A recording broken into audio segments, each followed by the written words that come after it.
तो कल हमने आत्मा के बारे में अपना चैप्टर कंप्लीट किया, राइट। सेल्फ अवेयरनेस के बारे में हमारी कंप्लीट नॉलेज हमको मिल गई। अब आज हम जानेंगे परमात्मा के बारे में। तो हम कहते हैं परम पिता परमात्मा, कोई उनको कहते हैं भगवान, कोई उनको कहते हैं ईश्वर, कोई कहते हैं अल्लाह, कोई कहता है नूर। अलग अलग नाम से हम उनको याद करते हैं, पुकारते हैं। देखो, हमने कल के चैप्टर में ये सुना था कि जो 7 क्वालिटीज हैं आत्मा की,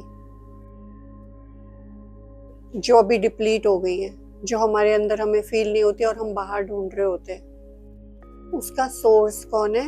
परमात्मा है ना। वो उन सबका सोर्स है। लेकिन अब मुझे वो चीजें जैसे कि सुख, शांति, खुशी, प्यार, मुझे वो मिले कैसे? क्योंकि इन सब चीजों का ही तो मेरे जीवन में अभाव है ना। और सब चीजें आ रही है, मटेरियल चीजें आ रही हैं, सब कुछ आ रहा है, सामान आ रहा है, कपड़े आ रहे हैं, बाकी पोजेशंस आ रहे हैं, धन भी आ रहा है, लेकिन कहते हैं सुख और शांति नहीं आ रही जीवन में। तो which means I am not connected to the source. उसका सोर्स कहाँ है? वो कहाँ से मिलेंगी? तो उसका सोर्स है परमात्मा।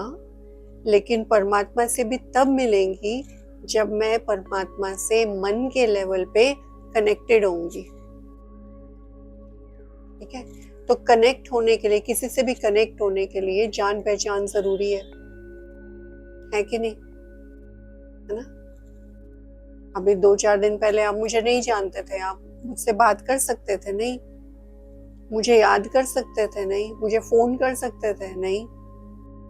तो इसी तरह परमात्मा के लिए अगर पूछो किसी से भी, आप भगवान को जानते हो, आप भगवान को मानते हो, तो कहेंगे हम भगवान को मानते हैं लेकिन जानते नहीं है। मानते हैं पर जानते नहीं है। तो अपनी अपनी विधि से सब कोशिश कर रहे हैं उनसे जुड़ने की। तो किसी को भी जानने के लिए, पहचानने के लिए 6 बातें जरूरी होती हैं उनके प्रति जाननी। तो वो हम आगे जानेंगे।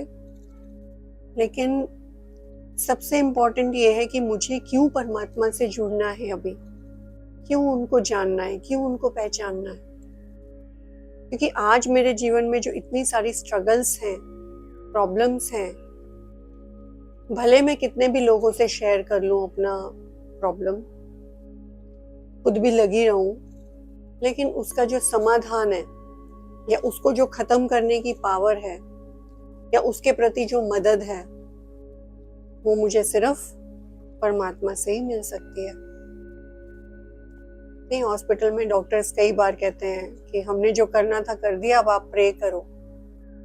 कई जगह तो लिखा रहता है वी ट्रीट ही क्योर्स, ये भी लिखा रहता है ना। तो एक तरह से साइंस भी, मेडिकल साइंस समझ लो, उसको अपने से सुपीरियर मानती है। तो वो इतनी हाई एनर्जी अथॉरिटी है। और अगर मेरी उससे जान पहचान हो जाए, मुझे भगवान का फोन नंबर और एड्रेस मिल जाए, हाँ, तो कितना मजा आए ना। मैं कोई भी बात है, मैं उससे कभी भी बात कर सकती हूँ, कभी भी उससे अपने दिल की बात शेयर कर सकती हूँ। और वो तो ऐसा भी नहीं है कि उस बात का मिसयूज करेगा, ऐसा भी नहीं है किसी और को सुनाएगा।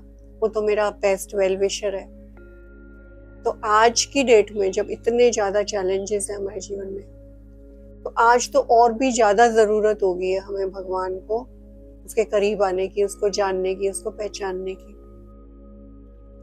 एंड कॉन्ग्रेचुलेशंस टू यू, आपने ये डिसीजन लिया कि मुझे अब अपने जीवन में एक चेंज लाना है, अपने जीवन को अपग्रेड करना है।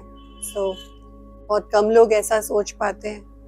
अधिकतर तो उलझे ही रहते हैं अपनी उलझनों में, सोचते हैं हम सुलझा लेंगे।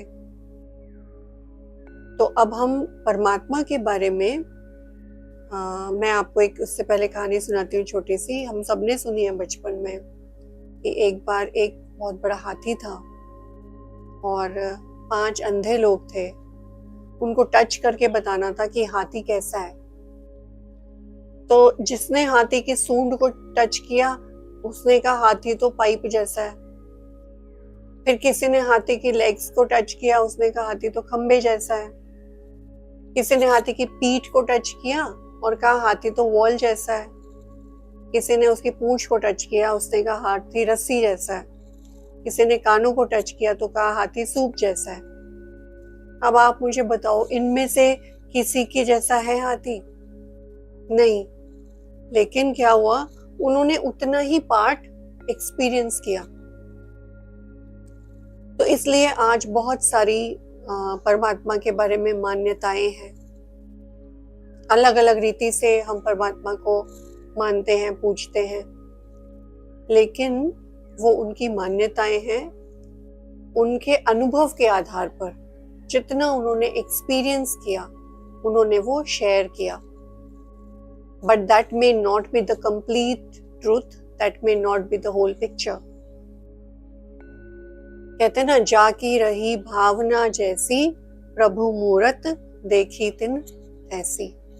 तो जिसकी जैसी भावना थी उसने वैसी भगवान को उस रूप में देखा और कहा कि भगवान ऐसा है।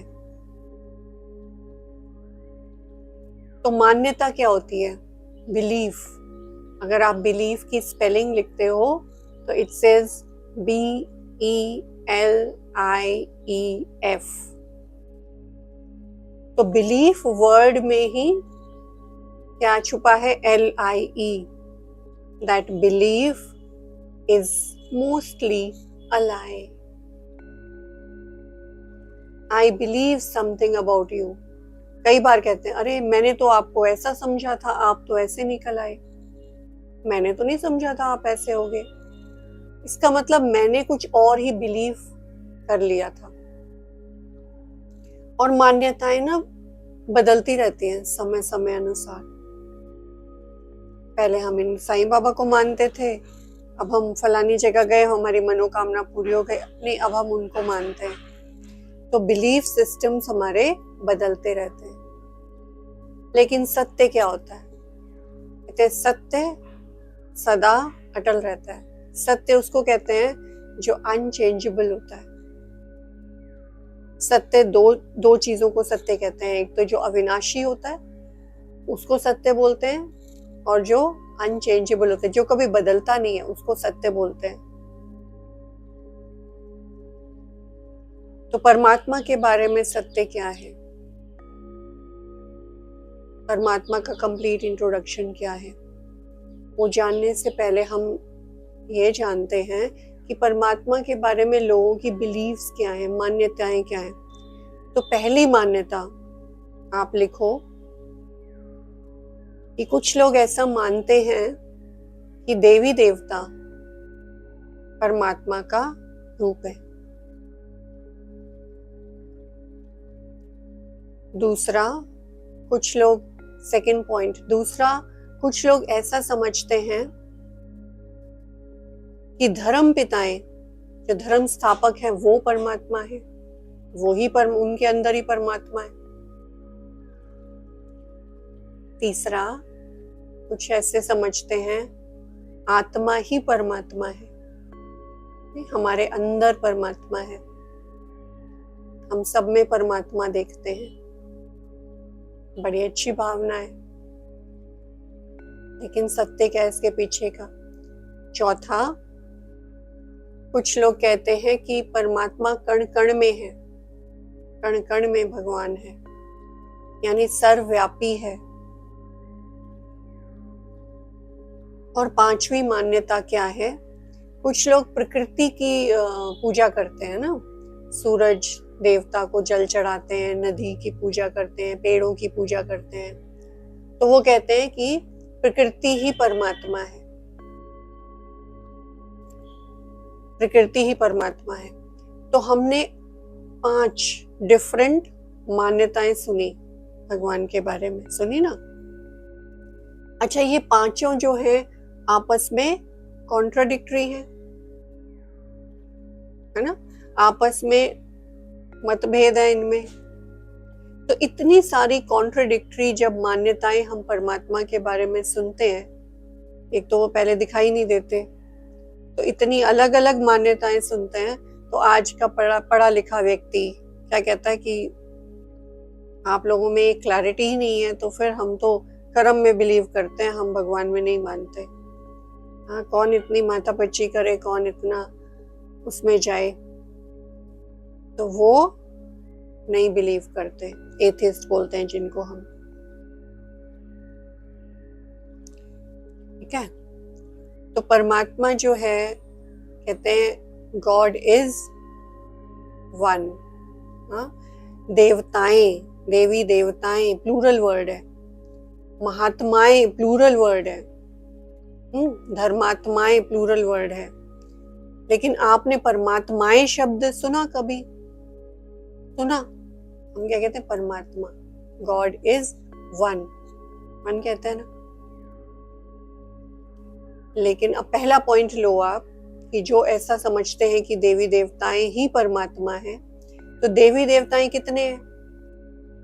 कितनी संख्या है देवी देवताओं की? 33 करोड़, 33 कोटि देवी देवताएं हैं।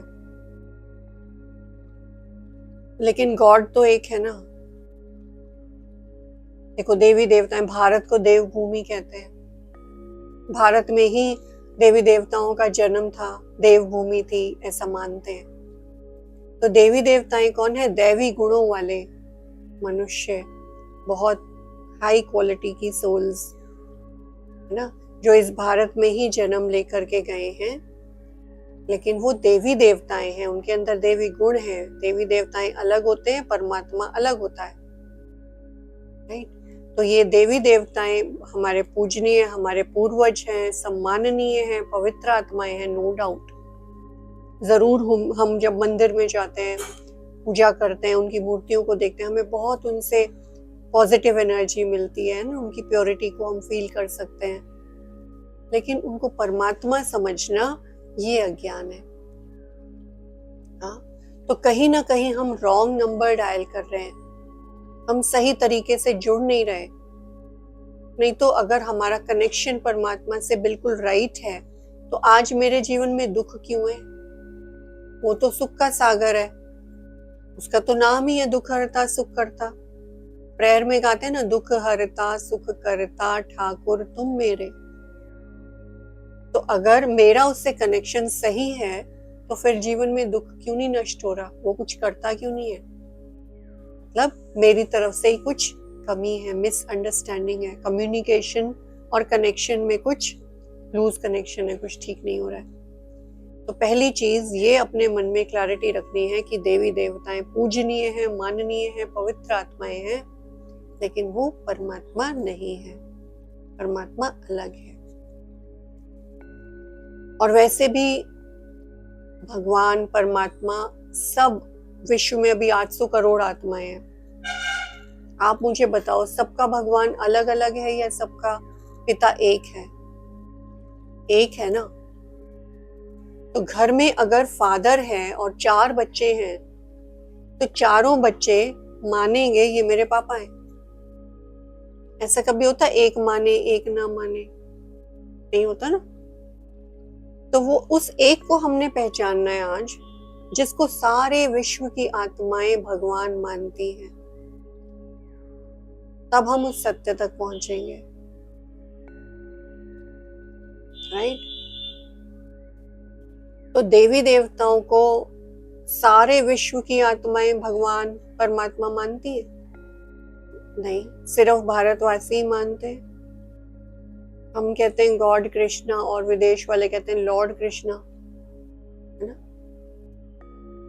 तो सारे विश्व की आत्माएं भी देवी देवताओं को नहीं मानती, परमात्मा को मानती है। लेकिन तो अब दूसरे स्टेप पे चलते हैं। हमारा दूसरा स्टेप क्या है? परमात्मा कौन है? दूसरा पॉइंट क्या था? धर्म पिताएं, धर्म स्थापक ही परमात्मा का रूप है, ऐसा मानते हैं उनके धर्म के अनुयायी, उससे आगे सोचते नहीं हैं। तो जो धर्म स्थापक हुए हैं, उन्होंने क्या कहा? गुरु नानक देव जी ने क्या कहा, ये फोटो देखो आप,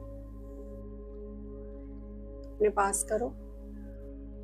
गुरु नानक देव जी ने क्या बोला, एक ओंकार निराकार, ईश्वर एक है और वो निराकार है। उन्होंने कभी भी ये नहीं कहा कि मैं परमात्मा हूं। उन्होंने जो सुखमनी में, गुरबाणी में जो भी परमात्मा की महिमा करी है, वो परमात्मा की महिमा करी है। निर्भय, निर्वैर, हाँ वो निर्भय है, वो निर्वैर है, उसका किसी से वैर नहीं है। अकाल मूरत अजोनी साहब, अकाल मूरत माने जिसको काल नहीं खा सकता, अजोनी मतलब जो किसी योनि में नहीं आता। जप साहेब को ऐसे उन्होंने सारी महिमा परमात्मा की है। और वो प्रकाश उत्सव मनाते हैं। परमात्मा को किस रूप में मानते हैं, प्रकाश और निराकार। हाँ, प्रकाश का कोई आकार नहीं होता, प्रकाश, लाइट। अब दूसरा, जीसस क्राइस्ट, क्रिश्चियन धर्म सबसे बड़ा इस समय पूरे वर्ल्ड में।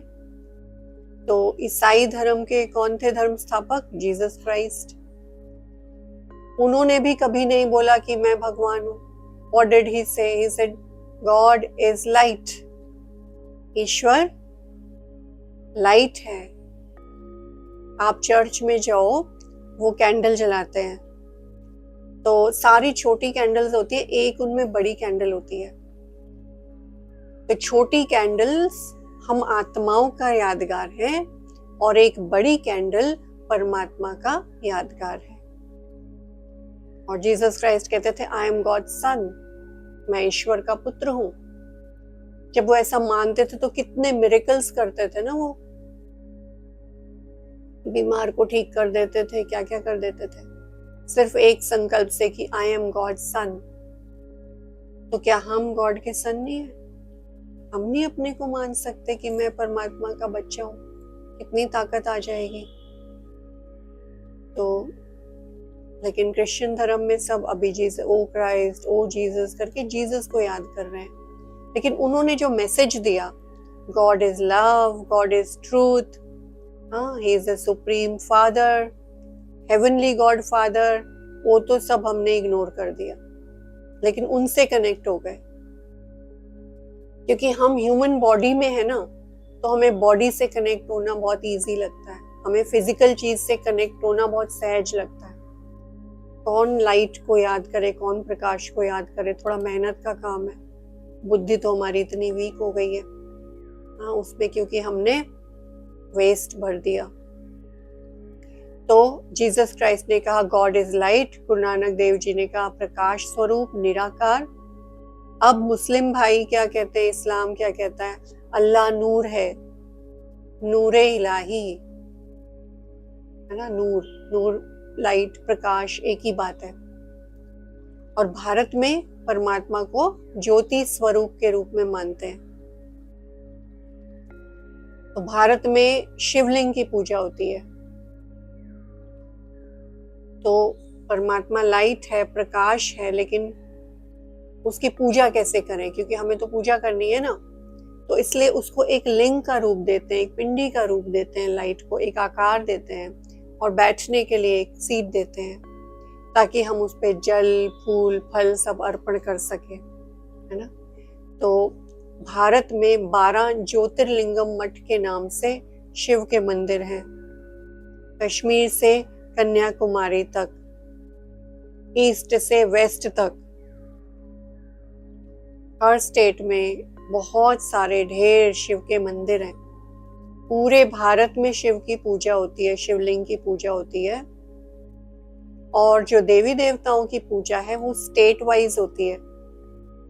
जैसे अयोध्या में राम जी की होगी, मथुरा वृंदावन में कृष्णा जी की होगी, और आप साउथ में चले जाओ वहाँ बालाजी की होगी, कलकत्ता बंगाल साइड देवियों की होगी, बॉम्बे साइड गणेश जी की होगी। तो ऐसे उनकी स्टेट वाइज होती है, लेकिन शिवलिंग की पूजा ही पूरे भारतवर्ष में होती है, ठीक है। तो वो हम कहते हैं ज्योति, परमात्मा ज्योति, ज्योतिर्बिंदु, ज्योति स्वरूप है। तो ज्योति, प्रकाश, लाइट, नूर सब एक ही बात है। और आप जापान में जाओ तो जापान में भी एक 3 फुट ऊंचे स्टैंड के ऊपर एक गोल सा पत्थर रखते हैं और उस पत्थर को अपनी भाषा में कहते हैं शांति दाता, जापानीज भाषा में कहते हैं शांति दाता, और उसके ऊपर वो मेडिटेट करते हैं। राइट। यहूदी धर्म में भी अग्नि को परमात्मा का रूप मानते हैं। फिर एक कहानी आती है मूसा यानी मोसेस को पहाड़ी पर साक्षात्कार हुआ परमात्मा का, तो उसको भी लाइट का साक्षात्कार हुआ, उसको भी परमात्मा लाइट के रूप में दिखाई दिए। तो देखा जाए तो पूरे विश्व में, पूरे वर्ल्ड में, रोम में भी आप जाओ तो रोम में एक सन के आकार का चित्र है, सन, वो उसको परमात्मा मानते हैं। तो पूरे विश्व में नाम कुछ भी दिया, डजंट मैटर, लेकिन परमात्मा का रूप क्या माना? प्रकाश स्वरूप, ज्योति स्वरूप, लाइट स्वरूप, ये उनका रूप माना। क्लियर है आपको यहाँ तक? है ना? तो सर्व धर्म की आत्माओं ने प्रकाश स्वरूप, ज्योति स्वरूप को माना। और वैसे भी हमने ये जाना, अभी लास्ट चैप्टर में हमने क्या जाना कि मैं कौन हूं? मैं एक लाइट हूं, इटर्नल इमॉर्टल लाइट हूं मैं। यहाँ आंखों के पीछे यहाँ बैठी हूं, एक स्टार की तरह हूं। तो परम पिता परमात्मा, मेरा पेरेंट, वो कैसा होगा? मेरे जैसा ही होगा ना। आज हम देखते हैं कि जानवरों के बच्चे तो जानवरों जैसे होते हैं, पक्षियों के बच्चे पक्षियों जैसे होते हैं, है ना? बर्ड्स के बर्ड्स जैसे होते हैं, मछलियों के मछलियों जैसे होते हैं, ह्यूमन बीइंग्स के बच्चे ह्यूमन बीइंग्स जैसे होते हैं। तो मैं आत्मा हूं, तो मेरा जो पेरेंट होगा वो कैसा होगा? वो मेरी तरह होगा, मैं उसकी तरह होंगी, बिल्कुल सेम। वो प्रकाश स्वरूप है और मैं भी ज्योति बिंदु स्वरूप हूँ, लेकिन वो रूप में बिंदु है पर गुणों में सिंधु के समान है, सागर के समान है। जो हमने 7 गुण आत्मा के जाने, उन 7 गुणों का वो सागर है, ओशन है, सोर्स है।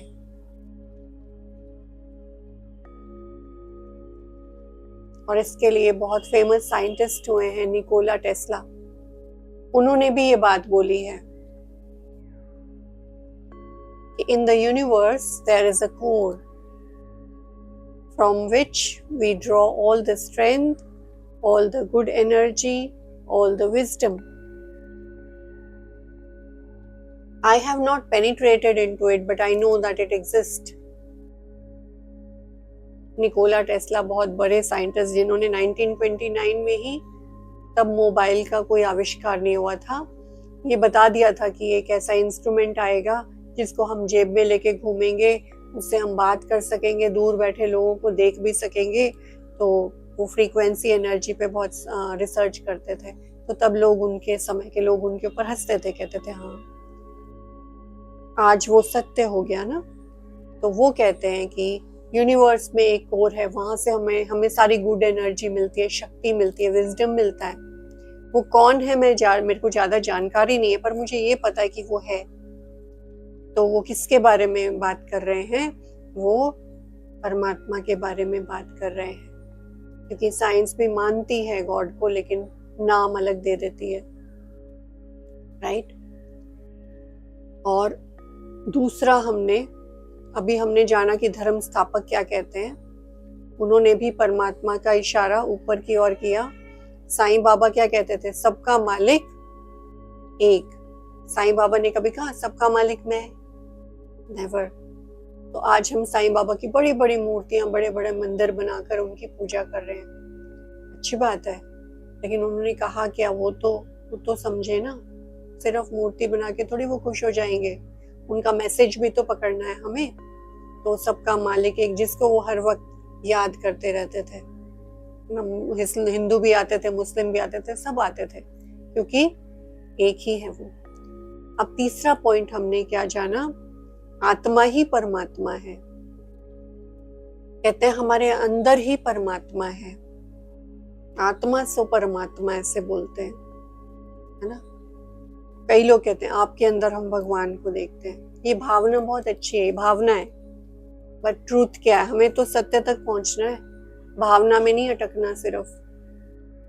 तो जब कोई मरता है, कोई शरीर छोड़ता है, तो हम क्या कहते हैं, इसमें से आत्मा चली गई, चलो हम इनकी आत्मा की शांति के लिए 2 मिनट मौन रखेंगे। क्या हम कभी ये कहते हैं कि इनमें से आत्मा परमात्मा चले गए? ऐसा तो नहीं बोलते, है ना। तो आत्मा चली गई, और अगर परमात्मा फिर भी अभी भी है शरीर में, तो शरीर जड़ क्यों हो गया? फिर चलना चाहिए। दूसरी चीज हमने देखा है कि जब भी हम किसी की कंपनी में होते हैं, किसी के संग में होते हैं, तो उसके संग का रंग हमें जरूर लगता है, उसकी कंपनी का अफेक्ट हम पर जरूर होता है कि नहीं होता? अरे हम ह्यूमन बीइंग्स को तो छोड़ो, जड़ चीजों का भी इफेक्ट होता है। आप देखो, अगर आपके पास लोहा है, लोहे को आप अग्नि में डालो, हाँ, थोड़ी देर ऐसे पकड़ लो, तो क्या होगा? लोहा कैसा हो जाएगा? हाँ, गरम हो जाएगा, लाल हो जाएगा। तो जैसे ही लोहा अग्नि के कनेक्शन में आया, अग्नि का जो गुण था वो लोहे में ट्रांसफर हो गया। किसी के साथ रहते हैं ना, कोई बहुत गुस्सा करता है, चिड़चिड़ करता है, कुछ भी होता है, थोड़े दिन में हम देखते हैं हम भी वैसे ही करने लग रहे हैं। हाँ, ऑफिस में जाते हैं, कोई बात बात में बोलता है कमाल है, कमाल है, हम सीख जाते हैं, हम भी घर आके बोलते हैं फिर कमाल है। वो कहते हैं घर वाले कहाँ से सीख के आए हो? अरे वो ऑफिस में है ना मेरा, वो ऐसे बोलता है। तो मतलब संग का बहुत रंग लगता है, असर होता है। तो अगर परमात्मा जो शांति का सागर है, प्यार का सागर है, सुख का सागर है, वो मेरे अंदर बैठा है यहाँ पर, तो मुझे उसके गुण क्यों नहीं फील हो रहे? मुझे उसके संग का रंग क्यों नहीं लग रहा? मेरे अंदर उसके जैसे गुण क्यों नहीं आ रहे? मेरे अंदर तो गुस्सा है, वो तो शांति का सागर है। मेरे अंदर तो घृणा है, नफरत है, जेलसी है, और वो तो प्यार का सागर है ना। इक्वेशन ही नहीं मैच हो रही। और वैसे भी वो हमारा माता पिता है। माता पिता बच्चे के अंदर नहीं होते। माता पिता तो अपने घर में रहते हैं, बच्चा अलग होता है, माता पिता अलग होते हैं। हाँ, ये एक भावनात्मक सत्य जरूर है। माँ को बड़ा प्यार है ना बच्चे से, वो क्या कहती है, मेरा बेटा, तो आपका बेटा विदेश है? नहीं नहीं, वो तो मेरे दिल में रहता है। जिससे हम बहुत प्यार करते हैं ना, वो कहते हैं वो तो हमारे दिल में रहता है। हनुमान जी के दिल में दिखाया राम जी और सीता जी को, ऐसे उन्होंने दिल चीर के दिखाया, उसमें राम जी सीता जी बैठे, उनकी छवि दिखाई दी। अब राम जी सीता जी तो राजगद्दी पे बैठे हैं, अपना राजपाट संभाल रहे हैं, हनुमान जी के दिल में कहां से आ गए? तो ये एक आध्यात्मिक बात है, ये फिजिकल नहीं है। दिल वो तो खोलोगे तो दिल क्या करता है? ब्लड को पंप करता है। तो ये जो बहुत सुंदर सुंदर बातें हमें भक्ति में बताई गई हैं, इनका आध्यात्मिक रहस्य है। उस रहस्य को नहीं हम जानते, उसको ऊपर ऊपर से पकड़ लेते हैं। नहीं, ये बहुत डीप बातें हैं, बहुत सुंदर तरीके से भक्ति में बताया है कि परमात्मा की याद हमारे दिल में है, उसका प्यार हमारे दिल में। एक ऑर्डर करते थे राम जी और हनुमान जी, जय सिया राम कह के उड़ जाते थे, ऐसा दिखाया। कभी ना जी बोला उनकी बात को, नहीं नहीं अभी मेरे पास टाइम नहीं है राम जी, मैं बाद में करूंगा। वो संजीवनी बूटी लानी है, नहीं अभी तो इतना दूर मैं कैसे जाऊंगा, अभी तो मैं थका हुआ, कल देखते हैं। बोला ऐसा हनुमान जी ने, उसी सेकंड गए। तो जो भगवान को पसंद है वो करते गए, है ना, और आज पूजा के लायक बन गए। क्या हम वो करते हैं जो भगवान को पसंद है? और हम जानते हैं कि भगवान को क्या पसंद है। अगर मैं गुस्सा कर रही हूँ, अगर मैं ईर्ष्या कर रही हूँ, किसी को चीट कर रही हूँ, हमें हमें पता है ये भगवान को पसंद है या नहीं पसंद। मार रही हूँ अपने बच्चों को, परिवार में झगड़ा कर रही हूँ, सब पता है, लेकिन फिर भी वो कर्म हम करते हैं। तो भगवान हमारे अंदर नहीं है, उसकी याद हमारे अंदर है, उसका प्यार हमारे अंदर है, क्योंकि वो हमारा पेरेंट है, माता पिता है। तभी तो हर बात में कुछ भी हो तो क्या निकलता है, हे भगवान, हे भगवान, ऐसे निकलता, हे प्रभु, हे ईश्वर, और किसी का नाम नहीं निकलता, उसका ही निकलता है, क्योंकि वो उससे हमारा एक इटर्नल नाता है जो कभी टूट नहीं सकता, किसी जन्म में नहीं टूट सकता। ये तो हम नटखट बच्चे हैं ना, उसको नटखट बच्चे क्या करते हैं, वो खेल में लग जाते हैं, माँ बाप को भूल जाते हैं। फिर जब चोट लगती है, खून निकलता है, फिर मम्मी पापा करके भागते हैं। तो हम भी जब दुखी हो जाते हैं तो फिर हमको उसकी याद आती है। तभी तो कहते हैं दुख में सिमरन सब करे, सुख में करे ना कोई। ठीक है, तो आत्मा ही परमात्मा है, ये समझना भी अज्ञान है, एक भ्रम है। उसके बाद अगला क्या है, परमात्मा कण कण में है ना। तो ये भी भावना है, और इस भावना के पीछे दो कारण है। जब द्वापर युग में ऋषियों मुनियों ने, सन्यासियों ने, विद्वानों ने ऐसा देखा अपनी दिव्य दृष्टि से कि द्वापर युग के बाद कलयुग आने वाला है, ऐसा समय आने वाला है जहां मनुष्य दिन रात पाप करने से डरेगा नहीं, एक दूसरे को मारेगा काटेगा, जो कि आज हो रहा है। तो वो रजो प्रधान बुद्धि के थे, बहुत पवित्र शुद्ध बुद्धि के थे, तो अपनी दिव्य दृष्टि से वो आने वाले भविष्य को देख सकते थे।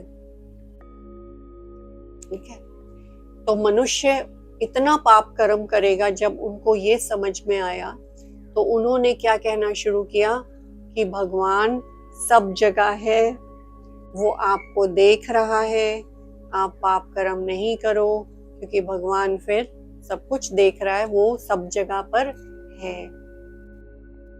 जैसे माँ, छोटा बच्चा जब वो घुटनों से चलना सीखता है ना, तो वो घड़ी घड़ी बाहर जाता है, घड़ी घड़ी बाहर जाता है, और माँ उसको बेचारी पकड़ती रहती है।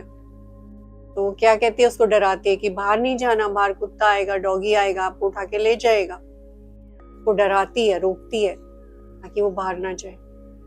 तो इसी तरह वो हमारे बड़े जो थे, उन्होंने ऐसा बोला कि भगवान सब जगह है, कण कण में है, और वो आपको देखता है। और दूसरी चीज, क्यों ये आई मान्यता भगवान सर्वव्यापी है, क्योंकि उसी समय पर कुछ ऐसे भक्त हुए जिनको भगवान से बहुत प्यार था, बहुत प्रीत थी, और जिससे हमारी प्रीत होती है, बहुत डीप लव होता है, बहुत प्यार होता है, हमें हर जगह वही दिखाई देता है, हर जगह उसकी याद, ऐसा लगता है वो मौजूद है। और बड़ा अच्छा भक्ति में एग्जाम्पल है मीरा का। मीरा को कृष्ण से प्यार था, अपना पति मान चुकी थी, तो उसको हर जगह पर कान्हा दिखाई देता था, किसी और को नहीं दिखता था, उनको ही दिखता था। ये क्या था, प्यार। ठीक है, तो ये उन्होंने जो बहुत बड़े बड़े ऊंचे ऊंचे भक्त हुए, तो उन्होंने कहा जहां देखूं तू ही तू, से बोला। तो वो अपनी प्यार और भावना के कारण बोला, लेकिन वो उनकी भावना थी, वो सत्य नहीं था। अगर परमात्मा इस सृष्टि पर होता, कण कण में होता, पहला तो कण कण, कण कण मैंने हर चीज, एवरी मटेरियल ऑब्जेक्ट, उसमें भगवान है।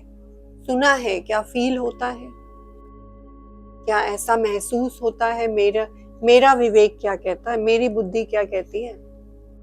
ऐसा तो नहीं जो सुनूं उसको मान लूं, चाहे किसी ने भी लिखा हो, किसी ने भी बोला हो। मेरा अपना कोई बुद्धि नहीं है क्या, मैं आपको कुछ भी बोलूं आप मान लो? नहीं, analyse it, think about it.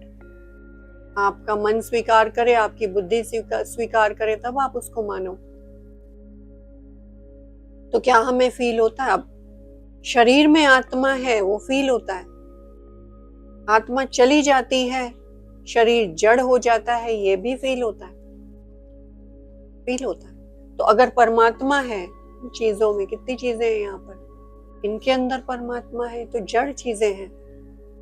परमात्मा तो चैतन्य है, उसको तो सच्चित आनंद स्वरूप बोलते हैं। सत्य है, चैतन्य है, आनंद स्वरूप। तो जड़ चीजों में वो कैसे हो सकता है? कुत्ते, बिल्ली, चींटी, कहते चींटी में भी भगवान है। इतनी ऊंची सत्ता, सर्वशक्तिवान, ये तो उसका अपने पिता का अपमान करने जैसा है। सुअर में क्या खाता है? वो गंध खाता है, उनके अंदर भगवान है। कितना बड़ा अज्ञान है ये।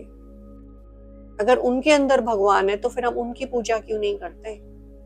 हम क्यों मंदिर में जाकर मूर्तियों की पूजा करते हैं? और फिर मूर्तियां भी छोड़ो, मंदिर भी छोड़ो, कहाँ कहाँ यात्राओं के लिए जाते हैं? अमरनाथ, केदारनाथ, बद्रीनाथ। ये क्या हमारे डबल स्टैंडर्ड्स हैं? उनको तो, जानवरों को तो हम मारते हैं, काटते हैं और खा जाते हैं और कहते हैं भगवान ने इनको खाने के लिए बनाया है। और एक तरफ कहते हैं कि इनमें भी भगवान है। ये क्या कॉन्ट्रडिक्शन है? तो ऐसी भ्रमित हो गई है आज मानव की बुद्धि की, उसको समझ में नहीं आता। जो जिसने बोला भेड़ चाल में, बस मान लिया। खुद का अनुभव कुछ नहीं, खुद का बुद्धि विवेक कुछ नहीं।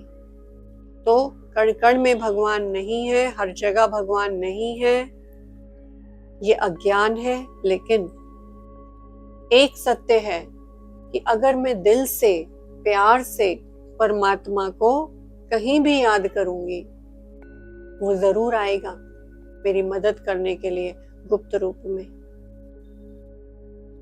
मैं योग्य होंगी ना, पापी नहीं होंगी बहुत बड़ी, तो आएगा मेरी मदद करने।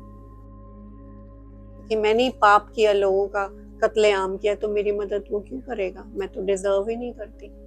लेकिन अगर मैं सही हूं तो जरूर वो जहां याद करूंगी आएगा। और बड़ा सुंदर उसका एग्जाम्पल दिखाया है भक्ति में।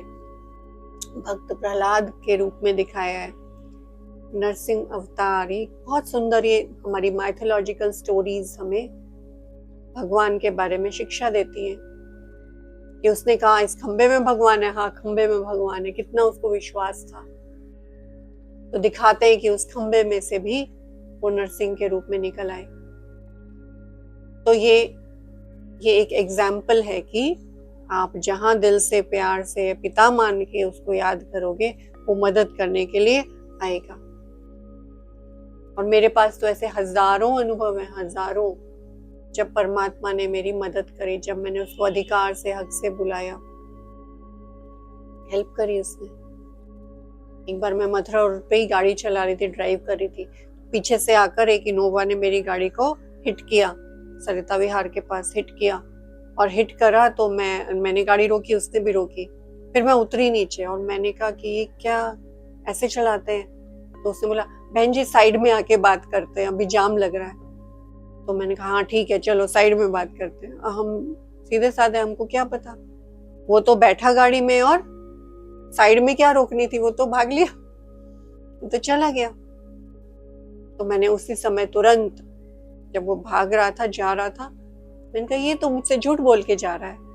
तो मैंने तुरंत स्टीयरिंग पे जोर से मुक्का मारा। मैंने कहा आपके होते हुए कोई मुझे धोखा देके भाग रहा है, झूठ बोल के भाग रहा है, आप क्या कर रहे हो, रोको उसको, से बोला मैंने। है ना, थोड़ी हिम्मत चाहिए भगवान को ऑर्डर करने के लिए। तो मैंने कहा रोको उसको, जाना नहीं चाहिए, आप तो कहते हो मैं साथी हूँ तो रोको, मुझे सॉरी बोलना चाहिए उसको, ऐसे करके मैं बातें कर रही। फिर आगे जाकर वो टोल था जिसमें लंबी लाइन थी, तो वो उसको बेचारे को रुकना पड़ा वहां पर। फिर उसको पुलिस ने भी पकड़ लिया क्योंकि मैंने कंप्लेन की थी कि वो मेरी गाड़ी को हिट करके भाग रहा है। तो फिर रोक लिया उसको क्योंकि फंस गया बेचारा, आगे टोल था। फिर उसको रोका, फिर मैंने उसको बोला कि भाई तुम भागे क्यों? फिर उसने सॉरी बोला मेरे को, बहन जी पैसे ले लो जितना आपका। मैंने कहा नहीं पैसे नहीं चाहिए, लेकिन तुम झूठ बोल के क्यों भागे? तो रोका, सॉरी बोला, फिर वो चला गया, उसको जाने दिया। मतलब आपको एक एग्जाम्पल बता रही हूँ कि आप अधिकार से, प्यार से भगवान को, ये एक एग्जाम्पल था। ऐसे मेरे पास अगर मैं सुनाने बैठूंगी तो शायद रात हो जाएगी, इतने एग्जाम्पल्स हैं कि कैसे तुरंत वो आया और उसने मेरी मदद करी। क्योंकि अब जान पहचान अच्छी हो गई है, थोड़ा रिश्ता अच्छा बन गया, तो वो मेरी हेल्प करता है, मैं उसकी हेल्प करती हूँ, है ना। अच्छा, तो ये हमारा हो गया, कौन सा पॉइंट था, परमात्मा कण कण में है। तो उसके बाद कण कण में नहीं है, सर्वव्यापी नहीं है। उसके बाद अगला है कि परमात्मा, प्रकृति ही परमात्मा का रूप है। तो हमने एक गीत सुना है, जिसकी रचना इतनी सुंदर वो कितना सुंदर होगा। ये कौन चित्रकार है, ये कौन चित्रकार है। तो अब आपका सद्विवेक क्या कहता है, प्रकृति परमात्मा की रचना है या प्रकृति ही परमात्मा है? रचना है ना। तो वो क्रिएटर है और प्रकृति परमात्मा की क्रिएशन है, क्योंकि हम कहते हैं जिसकी रचना इतनी सुंदर वो कितना सुंदर होगा। तो ये सुंदर रचना रचने वाला वो क्रिएटर है। तो अब हमको ये समझ में आया आज के चैप्टर में कि जो मान्यताएं हमने सुनी है वो परमात्मा का सत्य नहीं है, सत्य कुछ और है। और हमने आज ये जाना कि सब धर्म पिताएं, धर्म स्थापक, हर धर्म ने परमात्मा को ज्योति बिंदु स्वरूप, प्रकाश स्वरूप माना है। और अब आगे के चैप्टर में, कल के चैप्टर में हम इसकी और गहराई में जाएंगे और हम ये जानेंगे कि वो 5 बातों की कसौटी कौन सी है जिसके आधार पर हम परमात्मा को और गहराई से जान सकते हैं। और हम ये भी जानेंगे, लिख लिया, 5 बातों की कसौटी कौन सी है और 6 बातें परमात्मा के कंप्लीट इंट्रोडक्शन की कल हम जानेंगे।